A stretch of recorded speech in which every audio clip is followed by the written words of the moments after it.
What's up? What's up? What's up? Not much. What's up with you? Chilling. Welcome to the For the Fam podcast. Yes, sir. I'm 6 Mil, keeping it trill. KG. I ain't got nothing else after that one yet. All right, it's all good. So what's been up with you, man? Oh man, working, dealing with lazy people, trying to keep my evenings flowing properly. That's what's up, man. Hey, listen. So today, I got a question for you, man. Mm-hmm. What's up with What's up with the legacy media, man? Man, I don't know, man. It's it seems like no matter what channels we turn to, we can never seem to get, even the channels that we love the most, we can never get flat out facts. It's always something that's supposed to take 5 minutes turns into 55 minutes of a bunch of spin and propaganda. It's getting tiring.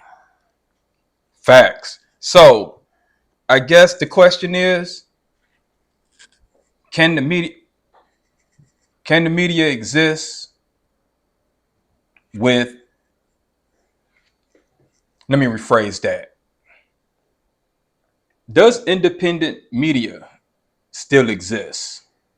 And I mean that sort of like, I know like you got YouTubers and guys on Instagram and TikTok and all of that, and you consider that independent media. But as a whole, media as a whole, isn't it supposed to be somewhat independent? Absolutely. And I think the issue we have now, and like you were saying, it's so convoluted, so biased, so partisan, whatever the case may be. Can a news outlet, for lack of a better term, still give you the facts without introducing opinion? I think the question is, will they? Can they? Absolutely. But it's one of the reasons why I'm drawing a blank on the young man's name, but it's a young dude that does Substack. Mm-hmm. And it seems like a lot of the independent journalists are going to Substack because they can put out the facts. Mm-hmm. But then you still have those people, like I'll use myself in this example. I subscribe to the guy on Substack, and I'm drawing a blank on his name. About 80% of the things that he reports, I feel, are independent and things that we need to know. But there's that small 20% where I listen to him and I go, this sounds like something that I hear on MSNBC or CNN. So it's still not 100% independent. So I guess I should clarify when I say independent, because I'm thinking more along the lines of corporate sponsorship. And when you get into corporate sponsorship, your news coverage is sort of beholding to the corporate sponsors. Mm-hmm. So what happens, and this is like, I don't want to call it obscure, but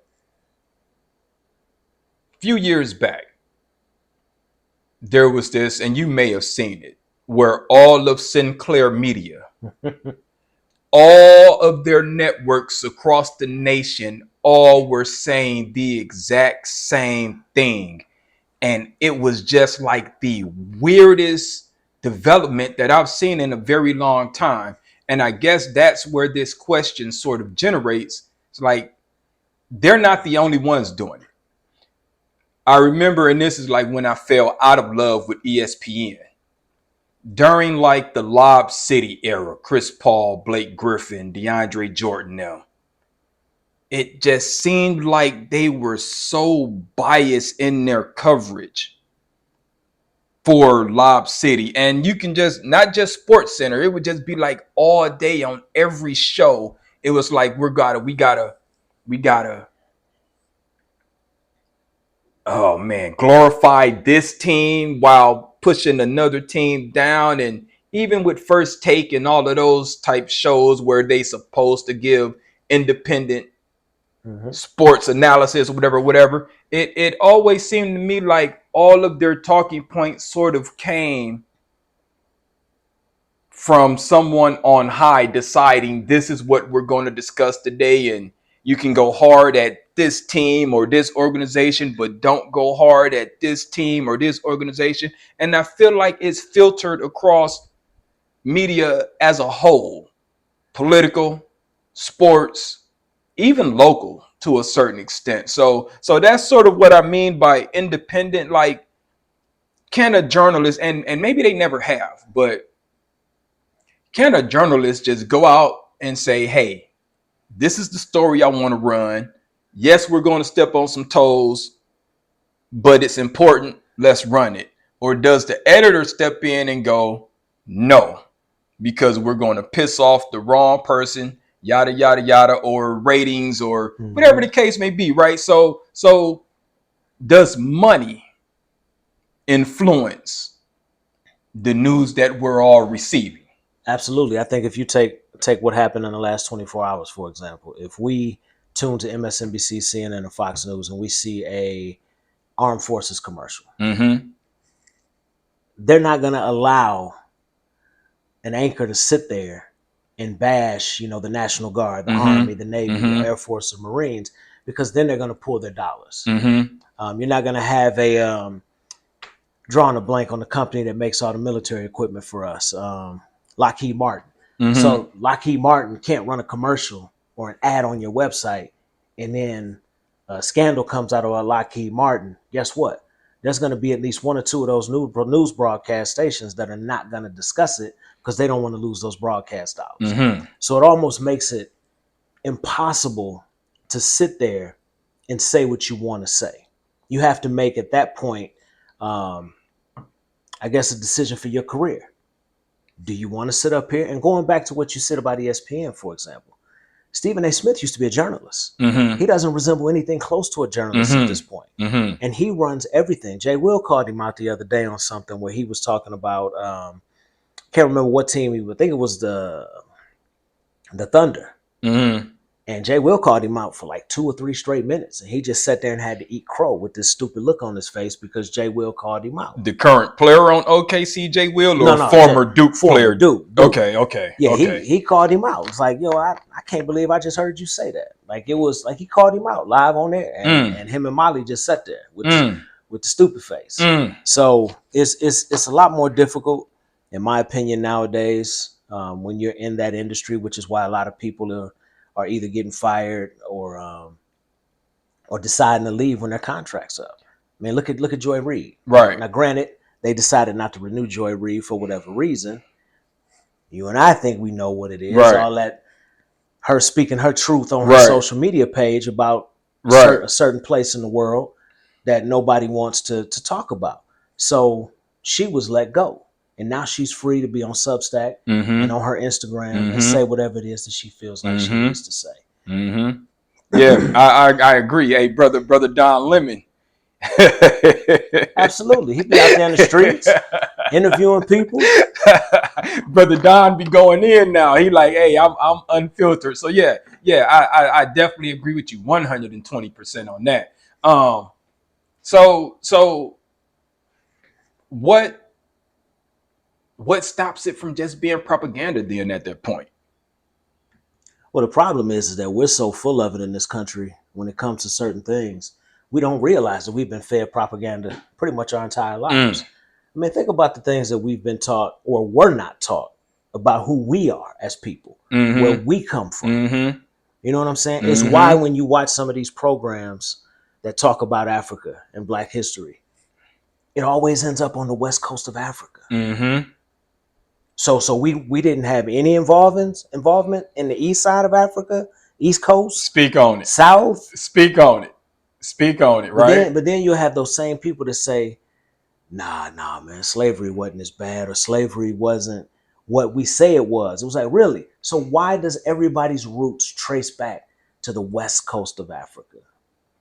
Here in America, we cannot tell an American story, one, without Black people. Nope. And you can't tell the American story without slavery. Nope. Any attempt to do so is pure just bias. Yep. And propaganda at that point. You can't tell the good without telling the ugly.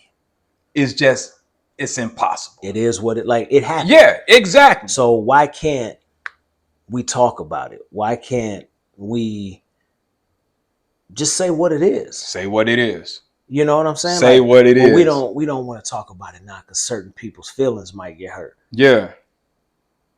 What? Yeah. But my kids and grandkids have to sit back and listen to the people. Yeah. The stories of the people who enslaved them. Our feelings don't count. Our feelings don't count. And look, I get it. This is the United States of America. I get that we're going to learn about the founding fathers. I get that. Mm-hmm. I'm not even tripping on that. Mm-hmm. But you can't tell their story without telling their full story. Right. There's more to them than just organizing a revolution. Right. There's more to them than that. Right. So what you're saying is that we should just discuss the good parts of that person. Right. Let's forget that they did all of these horrible things over here. That just doesn't make sense to me. Why is it tied to being patriotic? Real patriots, which is a term that I absolutely hate. Real patriots and real Americans. People think that because they buy a flag and hang it on their house that makes them a patriot, and that if I don't have one, that I'm not patriotic. Crazy. That doesn't. Crazy. Yeah. No, I feel you. I feel you, bro. So why can't I question my government? We're supposed to. We're supposed to. Supposed to make sure that they're doing what's best for all people. All people. Freedom of speech. Yeah. Is protected in the Constitution. Which is so crazy because this guy, we all know who we're talking about. Yep. This guy tries to say that, the media can't say this, the media can't say that, at least when it's about him. You can't report this, you can't report that. Dude, it's true. Is one thing if it's slander, if it's libel. Yeah. Fight it in court. Absolutely. You still don't have the right to tell somebody they can't publish it or they can't say it. Fight it out in court. It's so weird to me. And I'm going to jump around on this, but it's so weird to me that ABC caved because of what George Stephanopoulos said. And part of me is just like, is this because Bob Iger worked with Donald Trump and it was just like a homeboy hookup? Or did you really feel like George Stephanopoulos did something wrong? I mean, because you didn't reprimand him, you didn't fire him, you didn't take him off air. It's almost like what they're doing is like, okay, let's just settle this so we ain't got to deal with this nonsense. Let's just hell, look at CBS with 60 Minutes when the producer just, after 28 or 38 years something like that dude been around since you and I were in high school. Something like that. And then he just ups and goes, I resign. Yeah. Yeah. Your boy from ABC just got fired because of his interview with Trump, Terry Moran. Yeah. And it's just like, because he was correct, because anyone with eyes can see that the photo was doctored and Trump didn't like it, that he was wrong. Come on, man, knock it off. Like, as much false information as Fox News puts out about Democrats was sued in a defamation by the voting machine people. Mm-hmm. But what it opens the door to, not that they will, but would they, if Obama said, hey, you know what? I'm suing y'all. I'm suing y'all for all the bad and negative things that y'all done said about me over the years. If Kamala Harris went, you know what? I'm suing y'all because y'all edited this interview wrong and y'all edited that wrong. Where does it end? Well, first and foremost, if either one of them came out and said that, every right-wing conservative in the country laugh them out of court. Would laugh them. Yep. The whole thing would be, this is ridiculous. They'd be calling them snowflakes and everything else. When the only people that are harmed by words, it seems like nowadays, right, is the far right. But just so everybody knows, we don't get on. We're not going to be on here bashing people on the far right. If you're right, you're right. If you're wrong, you're wrong. If a Democrat does something that's crazy, it will get called out. Period. Facts. Point blank. Because Facts. we're not puppets for anybody. Nope. So I don't get a paycheck from right. them. I don't get a paycheck. So if somebody's wrong, they get called out. It's pretty much that simple. Yep. So here's my other question, right? So we're just starting off. Mm-hmm. We don't have any corporate sponsors. One day, perhaps, if this is a successful venture, how do we curb that? How do we remain independent and be able to discuss what we want to discuss with no I don't want to say ridicule, without consequence, I guess is a good way of saying it, right? Like without, I mean, because let's just be real, money talks, and eventually we want to make some money doing this. Yeah. So how do we be able to say what we need to say what we want to say, not being irresponsible, but at the same time be able to keep it 100, keep it a buck? Because I think that we know each other well enough, 40 plus years of friendship, that neither one of us will compromise how we feel about certain things. Like you just said, money talks, and people say never say never. Right. But there are certain things that I know that you, like if I agreed to something that I know that you disagreed with, I know for a fact that I can't come to you and say, hey, well, they offered us 10 grand. You're going to be like, I don't give a damn if they gave us 20. This is how I feel about that. You know how I feel about that, and I'm not doing it. That's just that. When you and I we didn't sit down and say, hey, man, we should start recording so we can make a whole lot of money. Now, I feel that. That was our goal. We would have already been knocking on doors trying to get people to put up 300, put up 500. Hey, you want to sponsor this? You want to sponsor that? But that's not what it's about for us. Right. This is something where you and I both work good full-time jobs. So if money comes, it comes. Right. If it comes in slow, I mean, we hope it comes. Like, I wouldn't mind getting an extra paycheck. I'm not allergic to it. But, it's not something where you and I are going to compromise how we feel for a paycheck. So let me be devil's advocate. So let's say we do blow up, and now we got a team, and now we can employ people. So does that change the way that we look at that decision? Because now we're going, man, if we turn down this loop, I think so-and-so gets affected, and so-and-so, and so on and so forth. You know what I'm saying? So I guess what I'm trying to say is, again, like I said, I'm going to try and both sides this thing. That doesn't make me a hypocrite. I just try and look at the big picture.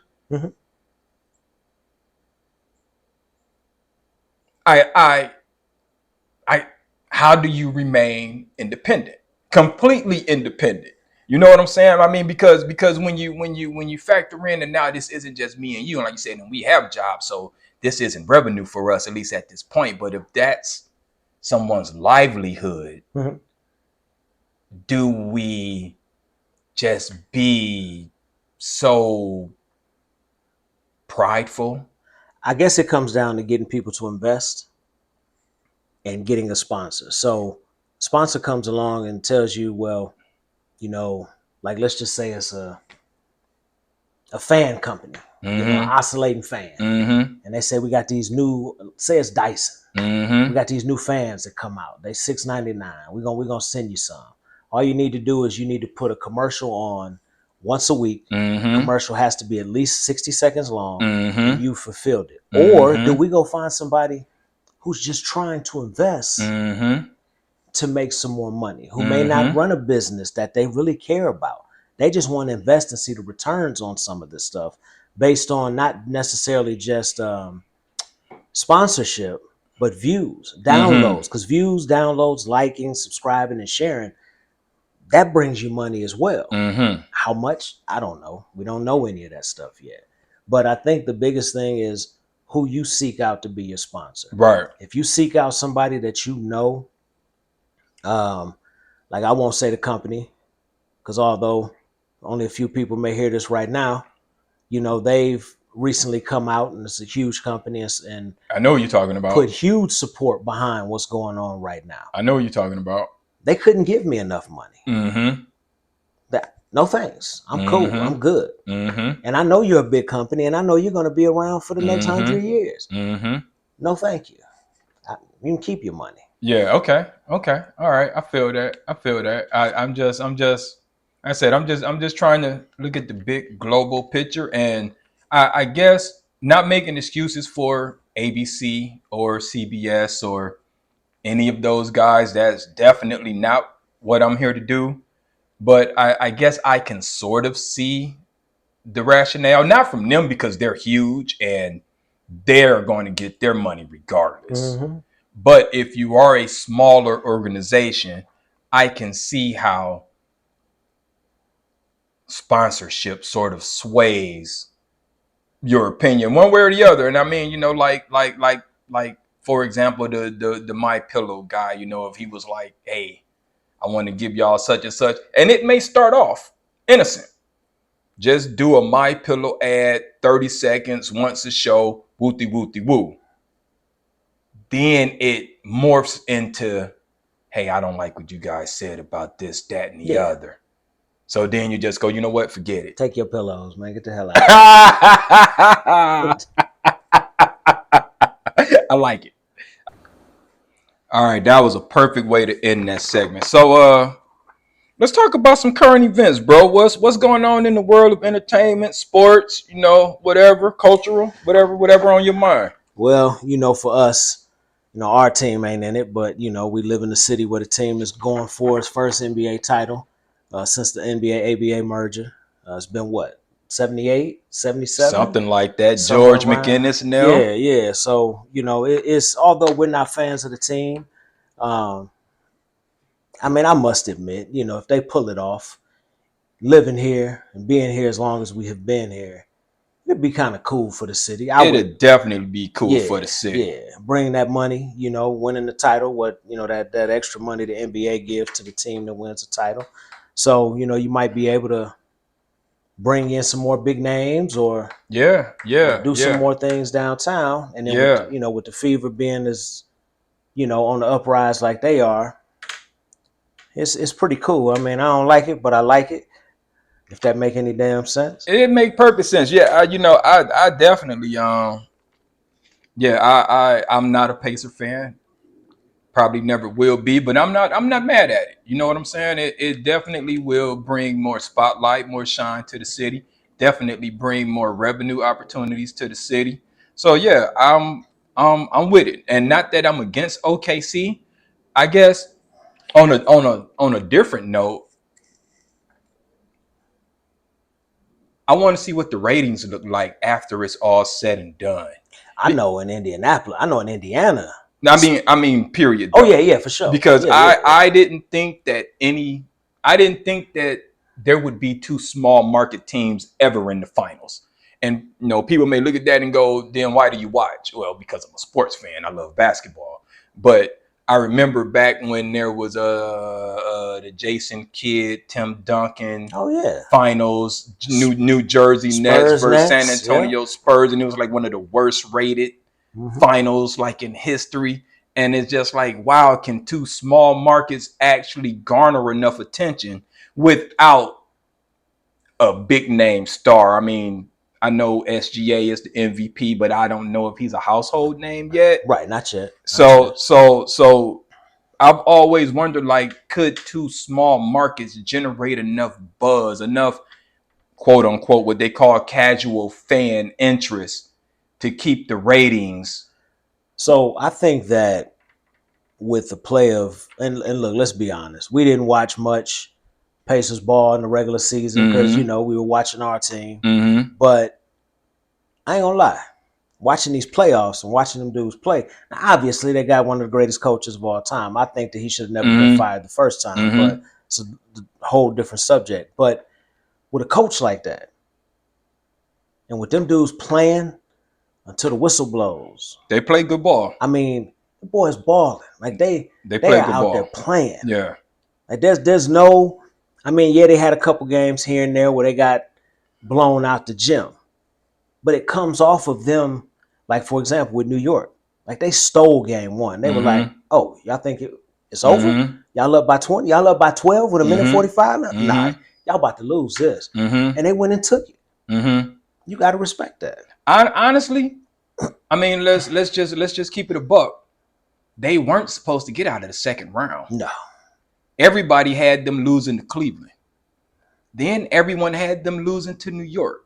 So just for them to be there at this point is a testament to, one, that they're a well-coached team, but two, maybe they're a little bit better than everyone anticipated, and maybe it goes back to playing team ball instead of having just one guy and say, hey man, we're just going to ride so and so. Maybe the team ball thing, and I think that's kind of like what makes them exciting, is it could be a different guy every night for them, and it's good to see. I have enjoyed these finals more than I thought I would, actually. I think that if we look and see, like, the only consistent each series, Pascal Siakam has been like consistent. Yeah.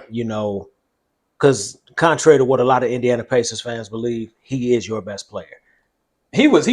I ain't gonna say he was that dude in Toronto. Right. But it started in Toronto. Yeah. He's just not some flash in the pan. Right. He was actually putting up good numbers in Toronto. I get it. When Kawhi left, they like, well, let's just blow this thing up. They got a ring. That's probably more than they wanted, for a franchise in Canada. Yeah, they still know what I'm saying? It. So yeah, they like, hey, we got one. It's all good. So I get that, blowing the thing up after Kawhi left, but dude was actually putting up numbers in Toronto. So yeah, definitely a good move for the Pacers to get him. And I don't even think they gave up much for him. I think one of the surprises, not that he sucks or anything, but giving TJ McConnell the green light. He runs that second unit. Yeah, instead of just saying, hey, just go in there and keep it reasonable until we can get Halliburton back in. But he goes in there and goes, oh, ain't no drop off. Yeah. I got it. I'm just going to take it to the cup.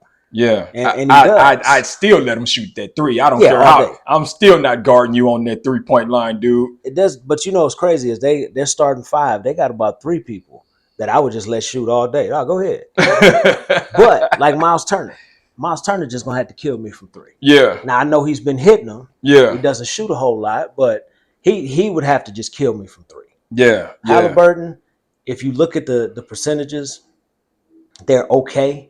But the thing is, with him in the playoffs, he'll get hot. He's just been hitting them when they need him. Yeah. So what, he missed 4 of them in the second quarter. Yeah. If the fourth quarter comes around and he hits 4 of them in the last 3 minutes of the game, right, that's when you need him. Right. Yeah. Let's transition to the entertainment world real quick. I want to talk about this because this is staggering to me. Thunderbolts. Supposed to be a big Marvel project. Supposed to kick off the new phase 5. Do you know that Sinners made just about the same amount of money as Thunderbolts? For Marvel, that's a slap in the face. For Ryan Coogler, freaking excellent. So it's crazy because I think we briefly talked about Thunderbolts a few weeks ago, how this was supposed to be that movie that trend, like you just said, transition to that next phase. I liked it. I thought there was a couple parts in there where, like they've done over the last few years, where it's too much comedy. But I thought that the actors that they have in the movie gelled perfectly together.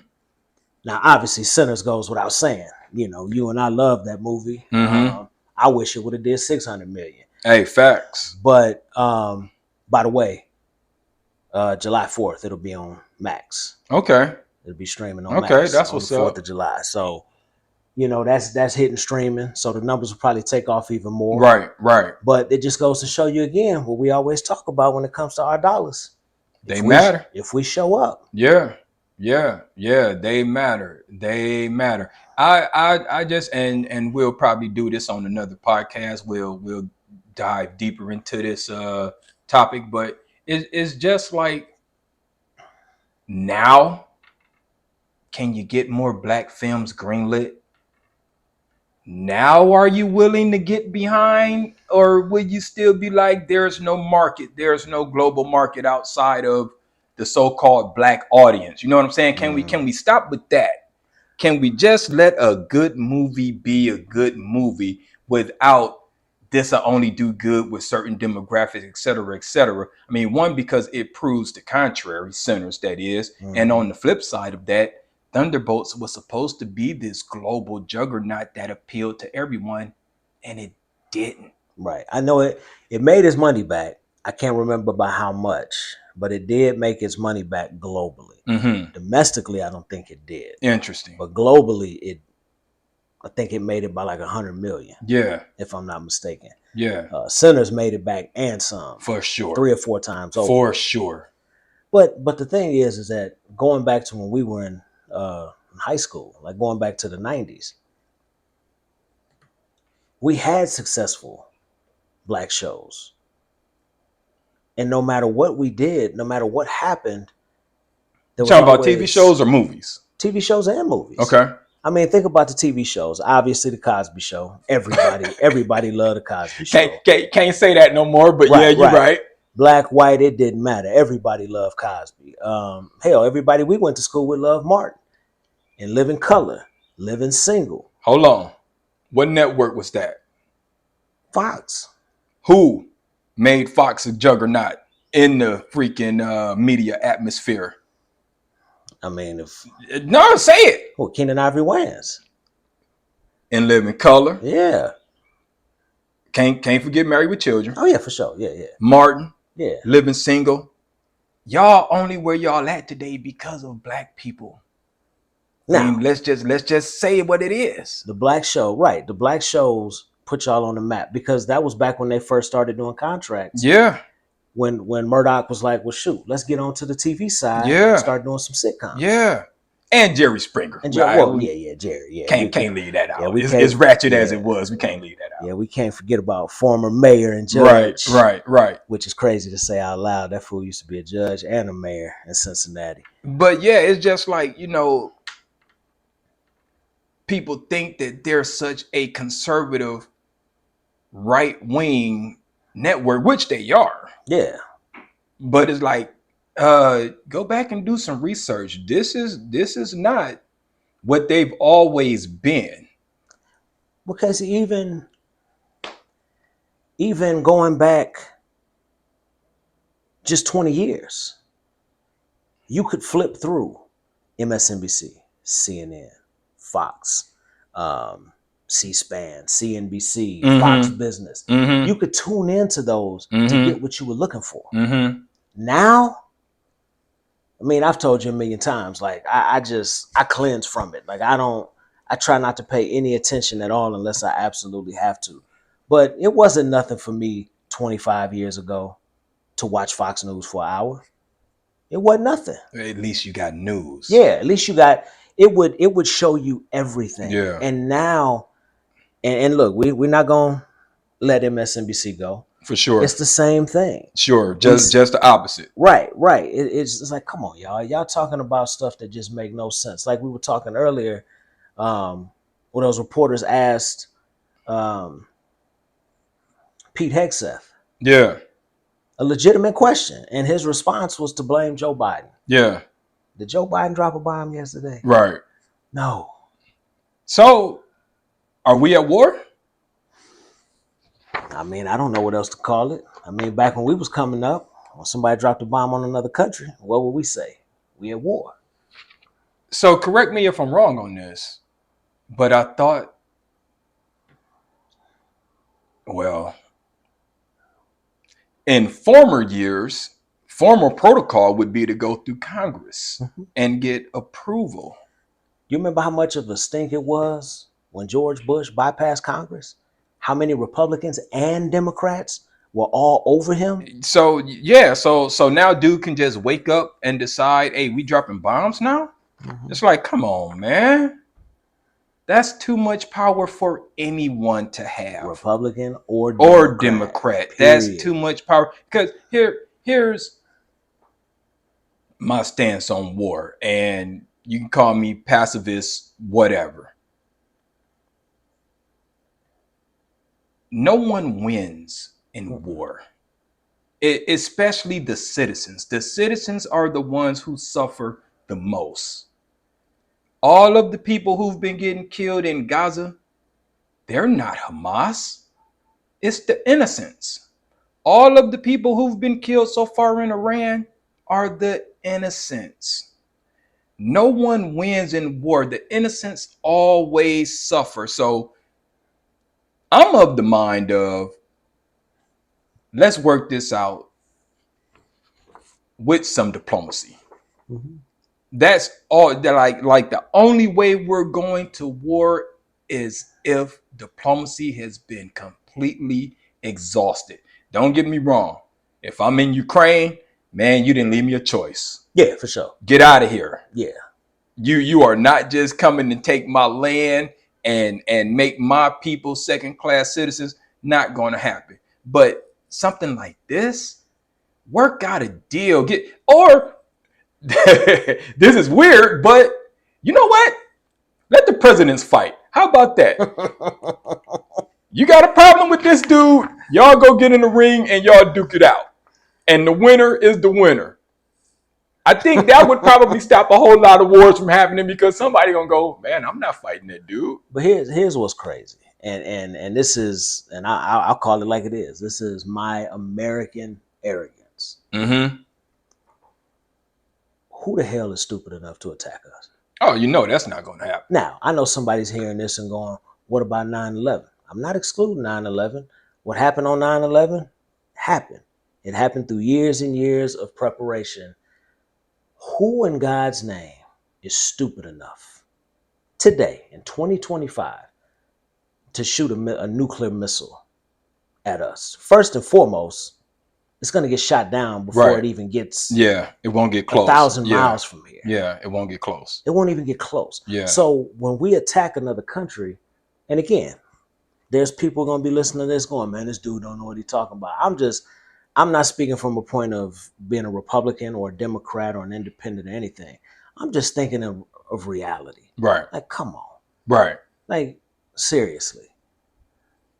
So with that being said, even like 9/11 being a retaliation for whatever grievances you've had in the past. Right. It's the innocents. You didn't hurt President Bush Oh. or anyone in his cabinet for that matter, even though you had a plane headed to the Pentagon, which didn't go, as planned, but it's still the innocents who get hurt in all of this. Even if random, Lord forbid, suicide bomber next week stands in the middle of Times Square and blows himself up and say, this is for Iran, whatever. It's still the innocents. Mm-hmm. That so yeah. I said, it's not that I'm soft. It's not that I'm a pacifist. I just think it doesn't change anything. And two, it's always the people who didn't have anything to do with the conflict who suffer the most. But think of it this way. We have done, no matter what we feel, as far as what we've done to get to the point where we are as a country, as far as asserting our dominance. We disagree with a lot of the things that we've done. But what we've done, it is what it is. Right. We've asserted our dominance. What you trying to prove? I mean, I know who you're trying to prove it to. We won't say, don't want to be accused of something, but we know who you trying to impress. Yeah. Because you've been trying to impress them since 1986. Yeah. When that first speech was given by that person to talk about exactly what's going on right now. some 30 plus years ago. Is it just I got a new toy and I just want to use it type deal? For us right now, it feels like it. Yeah. Let me just see what this can do. You know what, What's man? what's the point of having this sitting in the closet and never use it? Let me just see. Let's see what happens. So Charlie Murphy did a set in Atlanta. God rest his soul. It wasn't on video; it's on audio. He does a bit where he's talking about kids, and he was talking about him being on GTA San Andreas when he was the pimp. He voiced the pimp on there. I didn't know that, but okay. And he said that one day he made his son mad. He said, "Man, I went in the room and he was playing the game, whooping my ass." So he said, when these kids that are 6, when they get to be the people in control, is when we're going to be in trouble. Because he said that right now.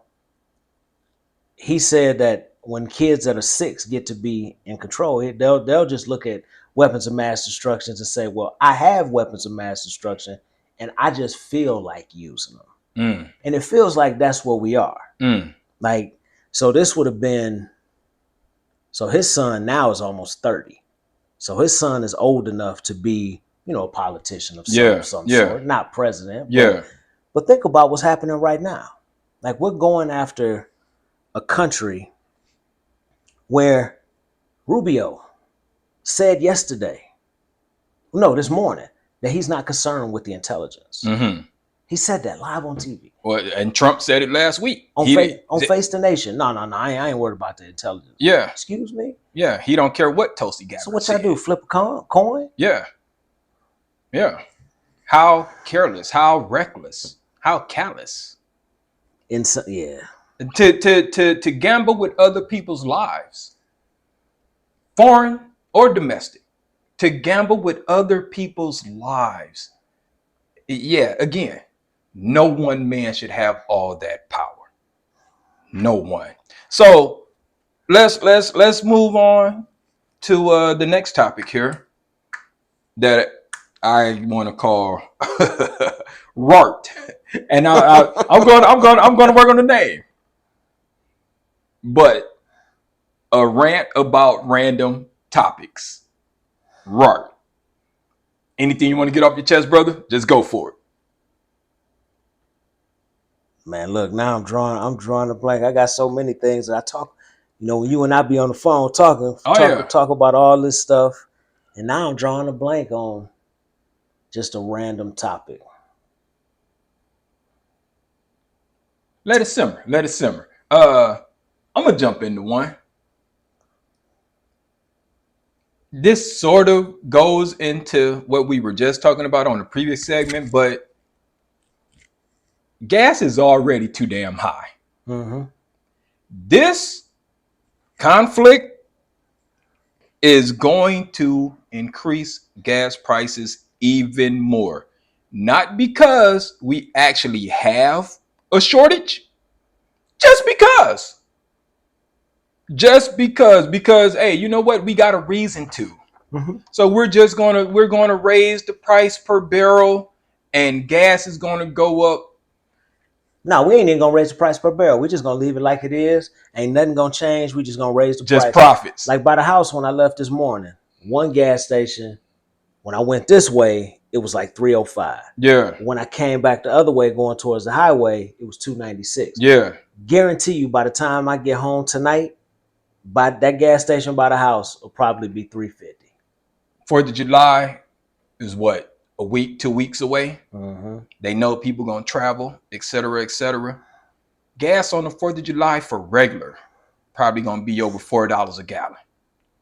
For regular, it wouldn't surprise me at all. It's so crazy how we get just caught in the crosshairs, caught in the crossfire of all of these things, and it's just like there's no real reason for it except for somebody's greed. And again, I feel like this goes into war. Is just freaking corporate greed. So I've got a random topic. Yeah. And most people may look at this like we're coming down on the same person pretty much for a whole hour, but I'm not trying to. But I would be laughing about this if this was if my father was doing something like this. Dude, a gold mobile phone that costs 45, 47 a month because you're the 45th and the 47th president of the United States. First off, it's a ripoff of an iPhone. Mm-hmm. So he's gonna get sued. The only reason they did that is because just to stick a thumb in the eye to Tim Cook. But we already have people who have gone online to try to pre-order, and the websites are already crashing. So you can't even go online and pre-order your Trump phone because the websites are crashing. If this isn't the biggest whatever of grifting I have ever seen, Right. like I said, I wouldn't like if my own father was doing this as president, I'd be like, Pops, what you doing? Hold on though. Like, what are you doing? Hold up. Wait a minute. He's not profiting off the presidency. What do you mean? Yeah, you're right. You're right. He don't do all of this. He's already a billionaire. He doesn't need extra money. If he a billionaire, then so the hell am I. He's doing this to help out the people. How? I don't know. I don't know what a Trump phone is going to do different than any other phone. So yeah, why in the hell do I need it? Now, the idea of a phone, you charging me $500. If the phone works and it's got an up-to-date processor and all that good stuff, $500, great. But if I can't set the service up, if I can't pre-order it, if the website keeps crashing, if the one guy who did it, the guy I was talking about earlier from Substack, he ordered one just to see what the process was. He was supposed to put a down payment, I think, of $100 or $200. It charged his credit card $47.15. What? Well, no, I get all of that. I'm just saying, why do I need your phone when I got Apple, Samsung, and many other manufacturers? Why do I need your phone? What? Just because it's you? I mean, nothing makes me want your phone other than your name being attached to it. Dude. And I'm sorry, I'm not a fan, so nothing makes me want your phone. But here's the problem. Even if I was a fan, same thing. What is it going to do different? I wouldn't give a damn if my favorite Democrat started a company. I'd be like, oh, that's good for you. I already got my phone. Good for you. Because I'm not taking no chance on your phone. Right. Being a piece of shit. Right. And I use my phone for my job. Without my phone or my laptop, I can't do my job. Yeah. So you think I'm gonna buy your phone? Yeah. Nah, I'm good. Unproven product. Yeah. Nah, I'm cool. Yeah. And again, that you're not even supposed to be selling anyway. Whether you claim it's your kids and you don't have anything to do, rubbish. We all know the truth. Come on, bro, stop it. But it's just like, yeah, why do I need your phone? I don't.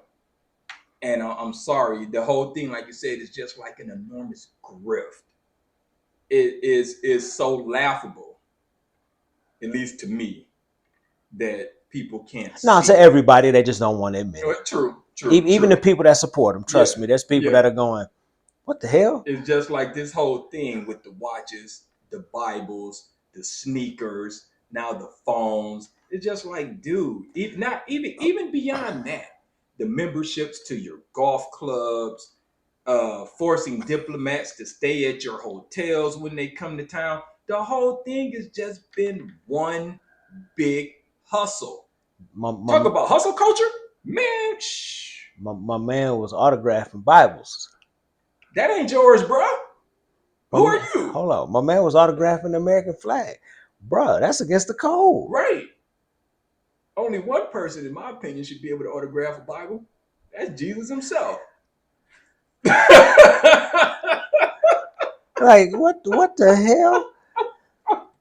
Oh, man. Well, I enjoyed this conversation, bro. I think it's been pretty entertaining, pretty enlightening. We're gonna leave it there, y'all. We want to just say thank you guys for tuning in, checking us out. hope you guys come back, give us another listen. We're going to try and upload bi-weekly. Of course, we may do an emergency show if needed. But we're gonna try and stay on schedule and upload bi-weekly. So yeah, man, check us out. You know what I'm saying? Leave us a comment. You can find us on all social media platforms. Mm-hmm. We're still working. We're still working them out. We'll make sure to get them on there. We're not really too active on them right now, but it's gonna be for the fam. The number 4DAFAM that's on Instagram and Blue Sky right now. YouTube to come, maybe Facebook later on, but or maybe not. Um, yeah, I don't know about Facebook. I don't know about Facebook or Twitter at this point. Well, definitely, damn sure it ain't gonna be Twitter or X. I'm sorry, yeah, X. My bad. yeah, damn sure won't be that. So, but yeah, we'll as we go along, we'll have more topics. We'll the microphones will get better. Of course, we haven't listened to this yet. For sure, So, we'll do our best to get better as we go along. But either way, we appreciate you taking your time and listening to us today. Absolutely. And I just want to say that every topic will not be politically based. Correct. We will have some lighthearted, fun conversations. We'll get into some cultural stuff. We'll get into some societal stuff. But I just want to say that this is not a political podcast. Not at all. So if you want to tune in from time to time as needed, we will discuss certain topics, but we're not going to get into the nuts and bolts of political theater, drama, whatever you want to call it. This will not be a podcast that's solely based on political topics. So, with that being said, I just want to say thanks for tuning in. I'm 6 Mil, keeping it trill. It's KG, and I'll figure out a tagline next week. All right, well, holla at y'all next time. Peace. Peace.